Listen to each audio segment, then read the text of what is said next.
Thank you very much for the opportunity to talk about artificial intelligence and update. I'm specifically going to talk about some of the challenges and opportunities in clinical adoption and focus on neuroradiology, but overall give a potential strategy as to future directions and also talk about some of the challenges why there haven't been faster adoption. So based on the 2022 ACR Data Science Institute, there are over 900 companies currently that are AI companies that are in this space with over 150 FDA approved AI algorithms. So there's no shortage of opportunities. And strategic deployment of artificial intelligence in radiology departments has been described to be possible in scheduling, in protocoling, image acquisition, workflow enhancement, and diagnostic utility. And just for time purposes, I'm really going to focus on the current applications of artificial intelligence and image acquisition, workflow enhancement, and diagnostic utility, but not really give a laundry list, but talk about, in a way, why there hasn't been faster implementation, but also talk about some future directions where I think AI will be sustained in our clinical practice.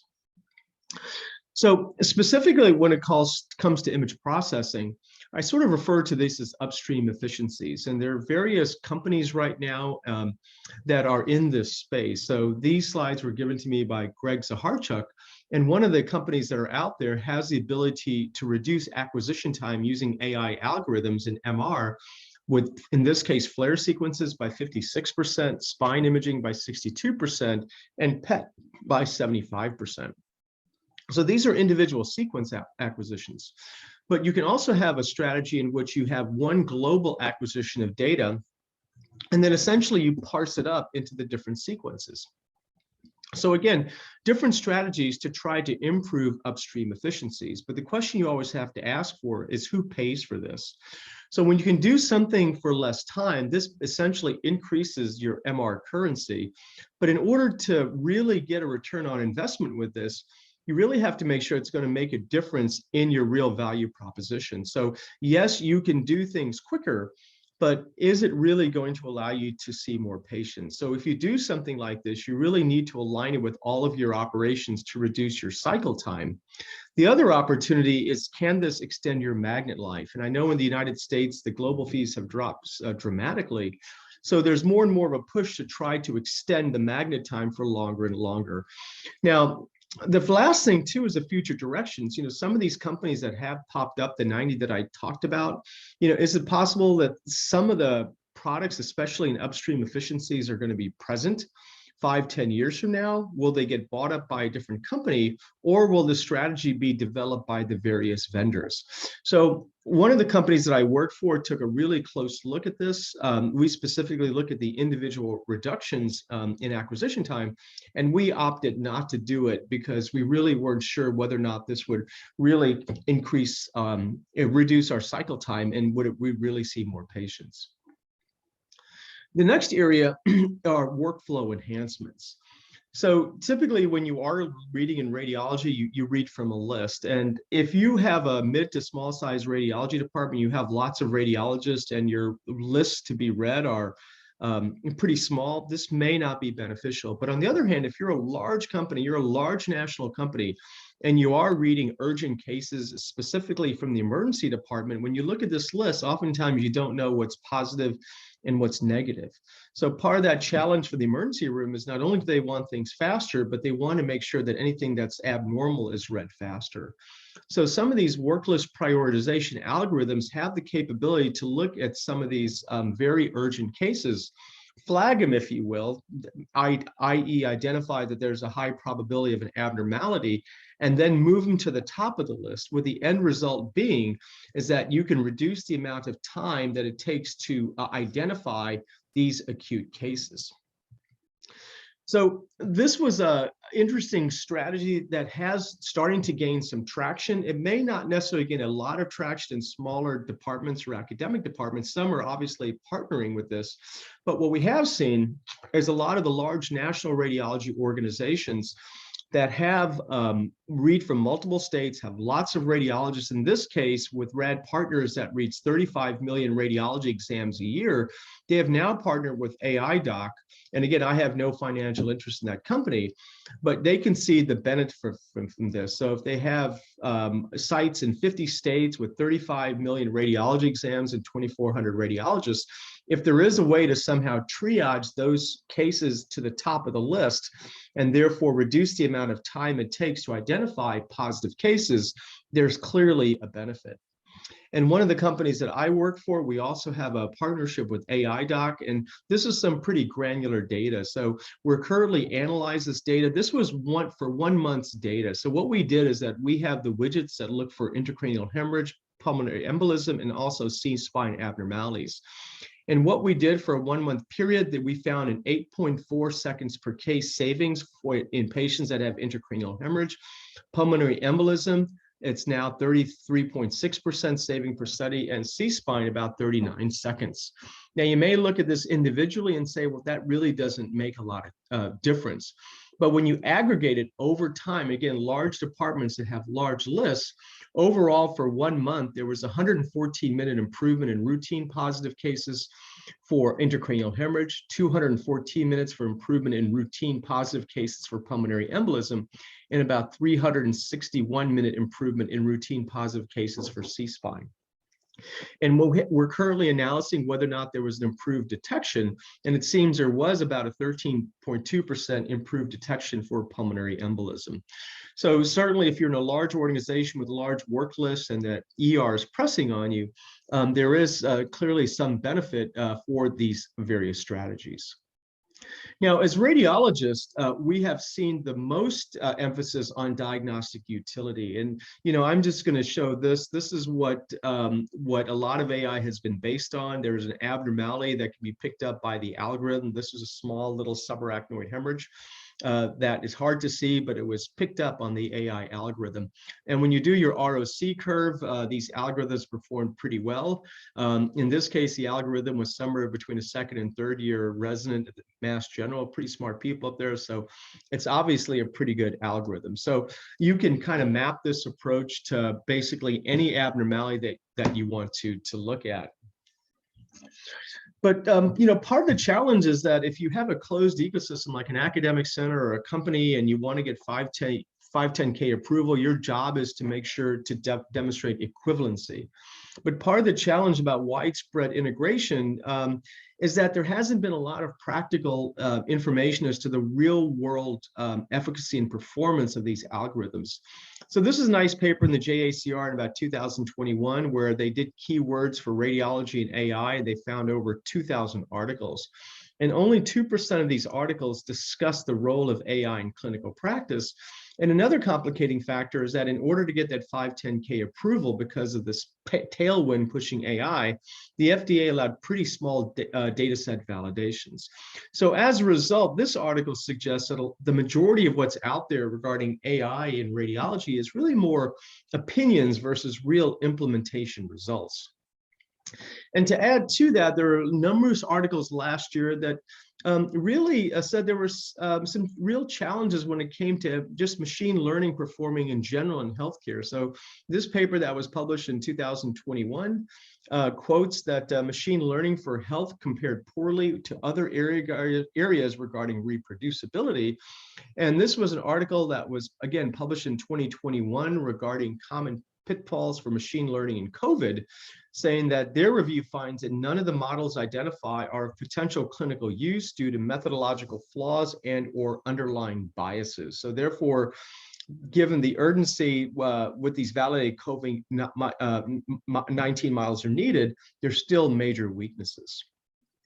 Now, these are some, again, real world examples. So this is the whole virtual resident concept. So the challenge is, again, for intracranial hemorrhages, I showed some nice cases where it detected it, but on the other hand, there are also some false positives. And the challenge that you run into false positives is that, if the algorithm detects it and they say it's a positive, it's going to be up to the radiologist to disprove it. And sometimes that can take longer than one can imagine or one would like to have.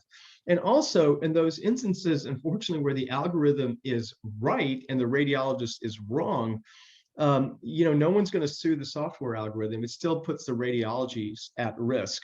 So yes, there are clearly benefits for this. But on the other hand, I know of many places that have turned it off because in a way it was taking too long. And just to complete the cycle, this was some cases where they false negative. So small little subarachnoid hemorrhage here, and this is a left little thalamic hemorrhage that were not picked up by the algorithm. Now, here's a paper again that was published in 2021 for automated C-spine fractures. And when this algorithm was cleared by the FDA, they cited a sensitivity of almost 92% and a specificity of 89%. But this paper looked at the real world diagnostic accuracy, and what they found was a pretty big discrepancy. So the real world sensitivity was only about 55% compared to what was claimed at 92%. And look at this positive predictive value. The positive predictive value was only 38%. So you could see that if you're reading something like this out, these are all false positives. So it's going to be up to the radiologist to look at this and to, again, disprove that, prove that the algorithm was wrong and ensure that there's no fracture, with the concern that, hey, if some reason the algorithm was right and I was wrong, there are those risks associated with that. Now, in the United States, the way we get paid for something is through a CPT code. And the CPT code that we would like to have are Category 1 CPT codes, because that ensures that we would end up getting paid by the carrier and CMS. So basically, CMS comes with the code and the carriers follow. Now, the thing about the first AI CPT code specifically for professional payment was for looking for automated vertebral fracture assessments. And unfortunately, this code actually came out as a Category 3 code. So in the old days, we would say this was a research code. It's really a tracking code. And the hope is that they want to monitor how often this is being used, how accurate the information was. And once there's enough data, maybe they can flip it into a Category 1 code. But to be honest with you, the practicality of converting something to a 3 to a 1 tends to be pretty challenging. So right now, if you're in a small to mid-sized department, you really have to ask yourself, if you're going to be using this, is there enough value that's going to be generated by this to justify not being reimbursed by putting studies through that algorithm? Well, the next thing that we looked at, that we always look at as a neuroradiologist, is that we talked about detection. Is something normal or abnormal? That next step really is the whole concept of upskilling. And sometimes it's called the virtual fellow, and in the AI lexicon, it's called CAD-DX. So not only can it detect something as abnormal, but can it actually differentiate between these different pathologies? In this case, a stroke, epidural hematoma, glioma, hypertensive hemorrhage, abscess, subdural. Is the algorithm that robust to really function as CAD-DX? And unfortunately, the challenges really hasn't been great overall. But one thing where clearly there's a benefit for upskilling is the ability to use AI algorithms for stroke detection. So I think stroke, as we know, there's been a clear tailwind, and therefore, time is brain. And the majority of the stroke studies are not read by neuroradiologists, but they're read by ER radiologists or general radiologists. And that's especially true globally, where you may not have a higher concentration of fellowship-trained radiologists. So these AI algorithms, especially looking for aspect scores, have been very helpful. So this was a paper published in 2021 saying that the AI generated aspect scores performed pretty darn well. Another example here for upskilling, this is another AI algorithm identifying large vessel occlusion, and you can see the ROC curve is pretty good. So if you're not a neuroradiologist and you are in the middle of the night and you have that stroke study, these AI-based algorithms can be pretty good for looking at large vessel occlusion. And also clearly for penumbral imaging. So, this is a pretty detailed analysis here. The various AI softwares based on the company that you're using can tell you the perfusion-diffusion mismatch. and therefore can be properly triaged. Now, one of the interesting things is that a lot of these algorithms and the validity of this was based on the dawn and diffuse trials that were done 10, 15 years ago. And that was long before the days of AI. So now these companies, some of them have, in a way, post hoc gotten AI approval, and I'm sure they're being integrated into their softwares, but just realize a lot of this information was obtained before the AI era. So who will pay for the stroke AI? Now, again, as a radiologist, they haven't really changed our professional coding, the CPT code, but what the government has done and what CMS has done is they've clearly identified the value for integrating these stroke softwares into the treatment of stroke patients. So in the US, the Medicare has come out with something called NTAP, which is the Medicare New Technology Add-on Payment. And what this does, it's a bit of a complex formula, but what it does do, it allows the facility, now not the radiologist, the facility to receive up to $1,040 for each time they use this algorithm. So there's an additional facility fee. So when it comes to who pays for stroke AI, I think there has been a pretty good solution so we can provide better care for our patients. Now, the last thing that I'll be talking about is where I think one of the major benefits of AI will be, and that really is through high throughput screening. So this was a paper that was published back in 2019, and this was a collaboration between, in this case, Google and also the National Lung Cancer Screening Database. And what they did is that Google created this algorithm where they looked at 42,290 chest CTs from the National Lung Cancer Screening Database. So it was a very standardized database. And what they found was very interesting is that this algorithm helped decrease the false positive by 11% and decrease the false negative by 5%. And when you look at the ROC curve, you can see that this performed better than the average radiologist. And again, these weren't thoracic radiologists, these were general radiologists. So looking at one specific study, we can see that the algorithm for lung cancer screening performed very, very well. Now, this was another paper that came out in 2020. And again, it was with our friends from Google, and again, collaborating in this case with the UK, with the National Health Service, and also a single institution in the United States looking specifically at an international evaluation of an AI system for breast screening. And what they found was that this algorithm reduced false positive by 5.7% and false negatives by 9.4%. And what really astonished me about this paper was that the negative predictive value was almost 100%. So if we really talk about that virtual resident concept, one can easily envision where, especially in the UK, where you require 2 radiologists to read a study, how the initial mammogram, the screening mammogram, could be put through the algorithm. If it's definitely negative, it still needs to be read by that second person. But certainly you could see the potential importance in assisting with these workflow challenges. Certainly if it's positive, it would have to be looked at by 2 people. But from a pure triage standpoint, you can see the value in high throughput screening.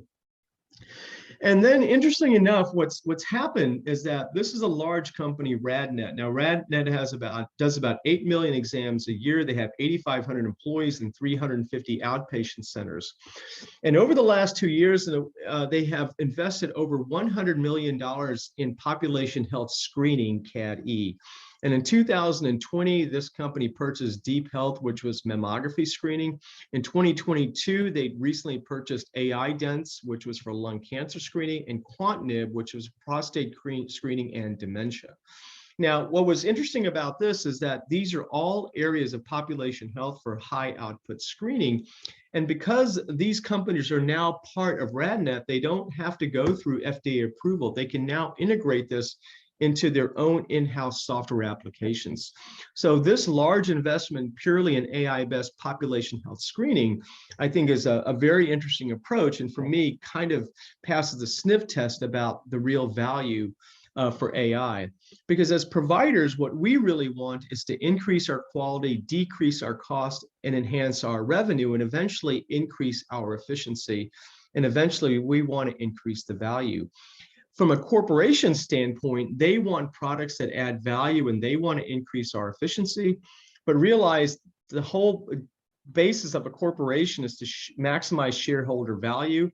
And a lot of these companies are owned by private equity investments. So the private equity folks, they just want the highest payback they can get.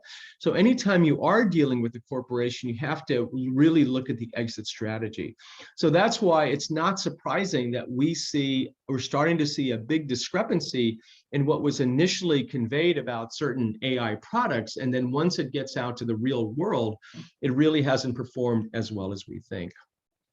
So a few years ago, it was AI will save the world, but in actuality, what we really should say is, will AI save the world? So this is the famous Gartner curves. You're probably familiar with this. This was 2017 for deep learning and machine learning. For the Gartner curve, you have an innovation trigger. You have a peak of inflated expectations. Then you have this trough of disillusionment, and eventually you have some type of productivity. So in 2017, deep learning and machine learning were pretty high, but in 2021, you can see it's starting to drop off as we head into this trough of disillusionment. So what we are seeing right now regarding that discrepancy and what was initially reported and what we're seeing is not surprising. But I clearly do see the opportunity for AI for high output screening. And I think that and stroke imaging clearly will be areas that we will see more and more investments in AI and a high level of sustainability. So thank you very much for your attention.